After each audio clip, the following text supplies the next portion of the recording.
यौन शोषण के आरोपों में घिरे अविमुक्तेश्वरानंद के वाराणसी स्थित मठ पर एक के बाद एक आरोप लग रहे हैं। शंकराचार्य की सादगी पर सवाल उठाए जा रहे हैं। दूसरी ओर आश्रम के लोग और अविमुक्तेश्वरानंद के अनुयायी आरोपों का खंडन कर रहे हैं। 2022 में 2 महीने तक मठ में रह चुकी लेखिका भूमिका द्विवेदी आश्रम को रहस्य लोग बता रही हैं, तो आश्रम की साध्वी श्री अम्बा मठ को विद्या का केंद्र बता रही हैं। लिहाजा रिपब्लिक भारत आरोपों की सच्चाई जानने के लिए सीधा अविमुक्तेश्वरानंद के मठ पहुंच गया है और मठ के रहस्यों की पड़ताल करने की कोशिश की है। रिपोर्ट देखिए।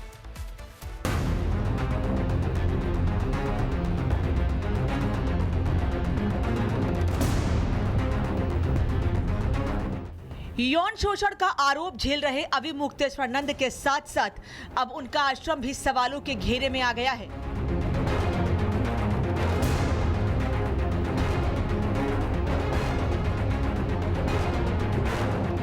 रिपब्लिक भारत पर लेखिका भूमिका द्विवेदी ने मठ को रहस्य लोग बताया। वो बहुत फुल ऑफ लग्जरीज है, लग्जूरियस है, एग्जैक्टली है, इसमें कोई भी संदेह नहीं है। जैसा क्या स्विमिंग पूल भी आप बता रही हैं? है स्विमिंग पूल है, हाईएस्ट फ्लोर पर उसके स्विमिंग पूल है। मठ पर महाभारत, स्विमिंग पूल पर सस्पेंस, लग्जरी कमरे, महंगे कालीन।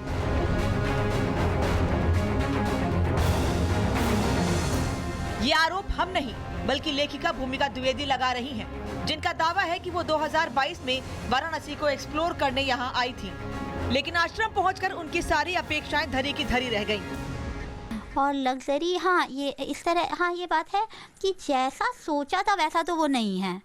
जैसा मैंने सोचा था, मैं बिल्कुल। आपने क्या सोचा था और आपको क्या देखा?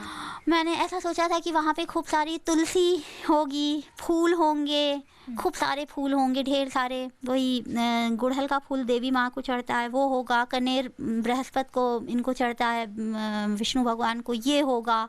तुलसी के बड़े बड़े बगीचे होंगे, खूब फूल आते होंगे, फूलों की महक होगी, अगरबत्तियाँ चंदन की जल रही होंगी, इस तरह का। तो ऐसा एकदम नहीं माहौल है वहाँ पर। भूमिका की माने तो मठ में कई रहस्यमय कमरे हैं जहां आम लोगों को जाने की इजाजत नहीं है। कमरों की देखरेख आश्रम की सखी करती है। आश्रम में कई रहस्य छिपे हैं। जो बच्चे वहां पढ़ने जाते हैं उन्हें वापस नहीं आने दिया जाता। आश्रम की निगरानी में बच्चे सिर्फ माँ बाप से मिल सकते हैं। भूमिका के आरोपों के बाद अब हर कोई आश्रम का रहस्य जानना चाहता है। सवाल यही है कि आखिर आश्रम की रहस्यमय दुनिया कैसी है और भूमिका के आरोपों में कितनी सच्चाई है। लिहाजा रिपब्लिक भारत की टीम सीधा अविमुक्तेश्वरानंद के आश्रम पहुंची, भूमिका के आरोपों की पड़ताल की, आश्रम की सखी से बात की, ताकि भूमिका की ओर से आश्रम को लेकर गढ़ी गई भूमिका की सच्चाई सबके सामने लाई जा सके। हालांकि जब रिपब्लिक भारत ने आश्रम की सखी से इस पर बात की तो उन्होंने भूमिका के आरोपों को सिरे से खारिज कर दिया, अविमुक्तेश्वरानंद का बचाव किया और उन पर लगे आरोपों को झूठा बताया। गुरुदेव के दर्शनों के लिए यहाँ पूजा पाठ हो रही होती है। यहाँ जो गुरुकुल है, हमेशा जो बच्चे हैं वो वेद पाठी हैं, वेदों का पाठ अध्ययन कर रहे हैं, तो ऐसा हमें कुछ यहाँ नजर नहीं आया। लग्जरी माहौल, एसी कमरे, एलईडी, ये सारी चीजें आपको दिखी अंदर कुछ ऐसा? आप देखिए ना चल के, कुछ भी नहीं है यहाँ तो। बिना उसके कई बार हमारे जो गुरुदेव हैं, जो पूज्यपाद शंकराचार्य जी हैं, वो तो बिना पंखे के रहते हैं। उनके कमरे में तो पंखा भी नहीं है। उनके जहाँ वो बैठते हैं आप देखिए चल के, अभी मैं नीचे आपको दिखा देती हूँ, पंखा भी नहीं है जहाँ पूज्यपाद शंकराचार्य जी बैठते हैं। इन आरोपों को आप कैसे देखती हैं? आखिरी सवाल मेरा आपसे। ये तो सब सरासर झूठ है। ये साजिश है कि एक परंपरा को। किसकी साजिश आपको लग रहा है?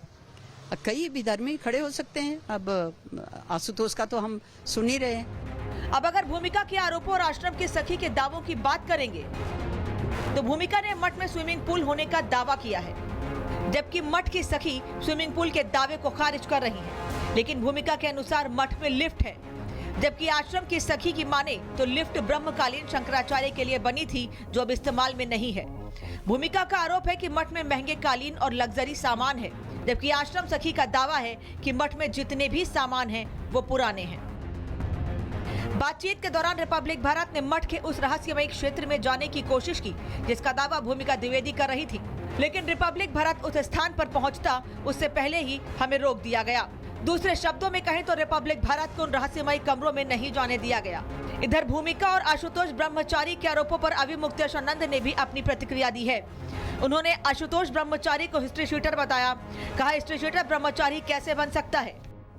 हमने तभी कहा था कि जांच टीम क्या कर रही है, इसकी आख्या अगर शिकायतकर्ता के द्वारा किसी हिस्ट्री शीटर के द्वारा पब्लिक में बताई जाएगी तो पुलिस का क्या प्रभाव रहेगा।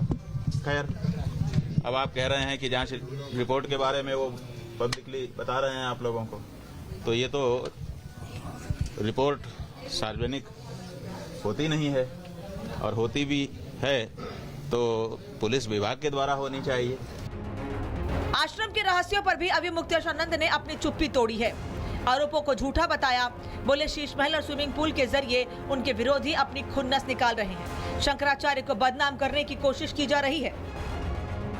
ऐसा है कि शीश महल और स्विमिंग पूल और दुनिया भर की जो बातें आ रही हैं, ये सब इस समय मौका है, तो जिसके मन में जो खुन्नस है अपने अपने वक्तव्य के माध्यम से वो निकाल ले रहा है। यौन शोषण में जिन भी बटुकों की भूमिका है उनकी शुरुआत इसी मठ से हुई और इसी मठ में वो तकरीबन 1.5 महीने रहकर गई हैं। उन्होंने बताया कि फुल्ली लग्जीरियस ये जो है वो मठ बना हुआ है और इस मठ में भी लगातार अब जांच को लेकर कहीं ना कहीं से ये कहा जा सकता है कि आने वाले वक्त में जो खुलासे होंगे वो वाकई चौंकाने वाले हो सकते हैं। लेकिन फिलहाल अब इस पूरे मामले में जांच जारी है। प्रयागराज पुलिस अभी मुक्तेश्वर से किसी भी वक्त यहां पर पहुंचकर यानी कि विद्या मठ पहुंचकर पूछताछ कर सकती है। इधर सूत्रों की माने तो बच्चों के मेडिकल रिपोर्ट पर जबरन यौन शोषण की पुष्टि हो गई है।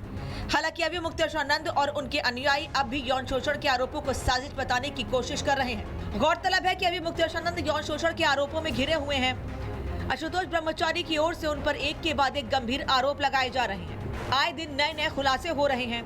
ऊपर से पॉक्सो एक्ट के तहत FIR, भूमिका द्विवेदी के आरोप और अब मेडिकल रिपोर्ट में जबरन यौन शोषण की पुष्टि धार्मिक और सामाजिक गलियारों में एक के बाद एक कई सवाल खड़े कर रही है। आखिर क्या है आध्यात्मिक संस्थान की सच्चाई या फिर आरोपों की राजनीति? सच क्या है ये जांच के बाद ही साफ होगा। लेकिन फिलहाल विवाद की आंच तेज है। Bureau report, Republic Bharat.